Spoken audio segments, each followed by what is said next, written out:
Hello dear student, welcome back to our channel Ash Coaching Classes नेरपिंगला. तर आज आपण शिकणार आहोत डिटर्मिनंट. मी हे व्हिडिओज दोन प्रकारच्या विद्यार्थ्यांसाठी बनवत आहे, एक मराठी मीडियम आणि एक सेमी इंग्लिश. ओके, त्याच्यामुळे दोन्ही प्रकारच्या विद्यार्थ्यांनी लक्ष दिलं तर चांगलं तुम्हाला समजेल. चला ठीक आहे, आज आपण शिकणार आहोत डिटर्मिनंट. तर डिटर्मिनंट कशाला म्हणायचं पहा. तर दोन वर्टिकल लाईन, इथे ए, इथे बी, इथे सी, इथे डी. ओके, याला म्हणायचं डिटर्मिनंट. तर हे जे आहे हे आहे रोज, याला पण हा पण रो आहे, आणि हे जे आहे हे कॉलम. काय आहे? कॉलम. ठीक आहे, लक्ष द्या इकडे. तर याच्यामध्ये दोन रो आहेत, हा एक हा दुसरा, 2 रोज. आणि याच्यामध्ये दोन कॉलम आहेत. Okay, 2 columns. म्हणून या डिटर्मिनंटची ऑर्डर जी आहे, ऑर्डर ती किती राहणार? 2 राहणार. आणि याचा पुढचा जो पार्ट आहे तुम्ही 11th-12th मध्ये शिकणार आहात. ओके, तर this determinant is of order 2. ठीक आहे, आता पाहणार आहोत आपण व्हॅल्यूज कशी काढायची. तर लक्ष द्या, ए बी सी डी या डिटर्मिनंटची व्हॅल्यू द्या अशी काढायची. लक्ष द्या, ए ने बीला डीला मल्टिप्लाय करायचं आणि सी ने बीला, म्हणजे ए इंटू डी मायनस, आणि त्याची जी व्हॅल्यू आहे बी आणि सी ची ती मायनस करायची. हा जो प्रॉडक्ट आहे ना, फर्स्ट प्रॉडक्ट आहे असा. कोणी कोणी असा करेल, ते चुकलं. तर ए इंटू डी आधी, नंतर बी इंटू सी म्हणजे बी सी. ओके, आणि डिटर्मिनंटसाठी म्हणजे डिनोट करण्याकरता A B C D etcetera, आणि याच्या पुढचे पण एक्स वाय झेड पर्यंत आपल्याला अल्फाबेट यूज करता येते कॅपिटल लेटर. ओके, तर एवढं तुम्हाला समजलंच असेल. आता याच्या व्हॅल्यूज कशा काढायच्या, काही एक्झाम्पल्स आपण घेणार आहोत. एकदम इझी आहे, 1 मार्क्ससाठी पेपरमध्ये विचारतात नेहमी. तर लक्ष द्या, आपण टेक्स्टबुक मधले सॉल्व एक्झाम्पल घेणार आहोत, तर सर्वांनी लक्ष द्या.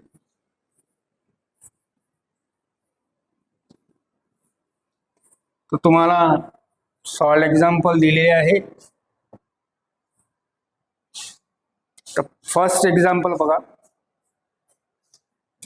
इथे ए इक्वल्स टू आहे 3 5 7 3 9. ओके, तर फर्स्ट प्रॉडक्ट कोणता असतो आपलं सांगा. फर्स्ट प्रॉडक्ट हा, आणि सेकंड प्रॉडक्ट हा. हे करायचं नाही पेपरमध्ये, हे करायचं नाही, हे तुम्हाला समजून सांगण्यासाठी करत आहे. तर काय लिहिणार मग आपण इथे? 5 into 9 minus 7 into 3 equals to 9 5 जा 45 मायनस 7 3 जा 21. 5 minus 1 means 4 and 4 minus 2 means 2. This is the value of this determinant. Okay, easy आहे, काही प्रॉब्लेम नाही. आणि नंतर बघा सेकंड एक्झाम्पल आहे n equals to -8 2 -3 4 equals to काय करायचं? -8 इंटू 4 मायनस, लक्ष द्या इकडे, आता याचा असा प्रॉडक्ट घ्यायचा. तर इथे लिहायचं ब्रॅकेटमध्ये -3 इंटू 2. ही पॉझिटिव्ह नंबर आहे, निगेटिव्ह नंबर आहे, मायनस प्लस मायनस, 8 4 जा 32 मायनस मायनस प्लस 3 2 जा 6 इक्वल्स टू -32 प्लस 6 32 मधून 6 काढायचे. आलेल्या आन्सरला निगेटिव्ह साईन द्यायचं. तुम्हाला रिझन माहित आहे, इथे येणार 26 आणि इथे येणार -26 इज द आन्सर. ओके, ठीक आहे. आता पुढचं एक्झाम्पल बघा, b इक्वल्स टू 2√3. इथे 9 ते 2 आणि इथे 3√3. काय करायचं बघा, इक्वल्स टू पहिला product 2√3 minus 3√3. Okay, sorry minus multiplication minus 9 into 2. तर काय करायचं, 2 into 3 means 6 and √3 into √3 means 3. तुम्ही लास्ट इयर मध्ये शिकलेले आहात, लास्ट स्टँडर्ड मध्ये सर्ड नावाचा चॅप्टर तुम्ही शिकलेले आहात. तर √3 इंटू √3 म्हणजे काय होतं, 3. आणि हा प्रॉडक्ट असंच लिहायचा 9 इंटू 2. आता 6 into 3 means 18 and 9 into 2 means 18. 18 minus 18 means 0. Therefore, the value of this determinant is 0. तर हे तुमचे सॉल्ड एक्झाम्पल आहे. आता प्रॅक्टिस सेट बघा, प्रॅक्टिस सेट मध्ये काही एक्झाम्पल दिलेले आहेत. चला पहा. तर फर्स्ट एक्झाम्पल इझी आहे, ते तुम्ही करू शकता. सेकंड मधले बघा, 3 एक्झाम्पल आहे, तीनही आपण बोर्डवर घेऊ. तर त्यातलेही तुम्ही फर्स्ट एक्झाम्पल म्हणजे सेकंड मधले फर्स्ट आणि सेकंड एक्झाम्पल तुम्ही करा आणि थर्ड एक्झाम्पल मी बोर्डवर समजू शकता. लक्ष द्या.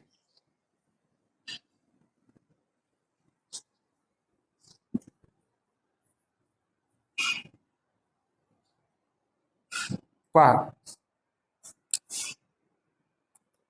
प्रॅक्टिस सेट 1.3 मधलं दुसऱ्यातलं तिसरं एक्झाम्पल. तिथे डिटर्मिनंट मध्ये 7/3, 3/2, इथे 5/3 आणि इथे 1/2. ओके, आपल्याला करायचं तसंच आहे. आता इथे फ्रॅक्शन्स आहे, तर काही घाबरायचं कारण नाही आहे, एकदम इझी आहे. पहा कसं करायचं. इक्वल्स टू पहिला प्रॉडक्ट 7 इंटू 3 मल्टिप्लाय 1/2 मायनस दुसरा प्रॉडक्ट 5/3 इंटू 3/2. सिम्पली याचा प्रॉडक्ट करून घ्या, मल्टिप्लिकेशन करून घ्यायचं. 7 into 1 means 7, 3 2 6 minus 5 into 3 means 15/3 to the 6.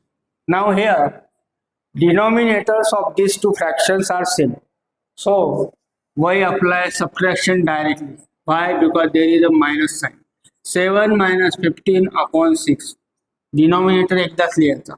7 minus 15 means minus 8/6. आता हे तुम्हाला कळते, समजते. 2 4 2 3 equals to minus 4/3. This is the final answer. Okay. आता क्रॅमर्स मेथड यूज करून आपण सायमल्टेनियस इक्वेशन कसे सॉल्व करायचे हे आपण नेक्स्ट लेक्चरमध्ये शिकणार. Till then good bye. जर व्हिडिओ आवडला असेल तर चॅनलला सबस्क्राईब करा, लाईक करा आणि शेअर पण करू शकता, काही प्रॉब्लेम. ओके, ठीक. Till then good bye.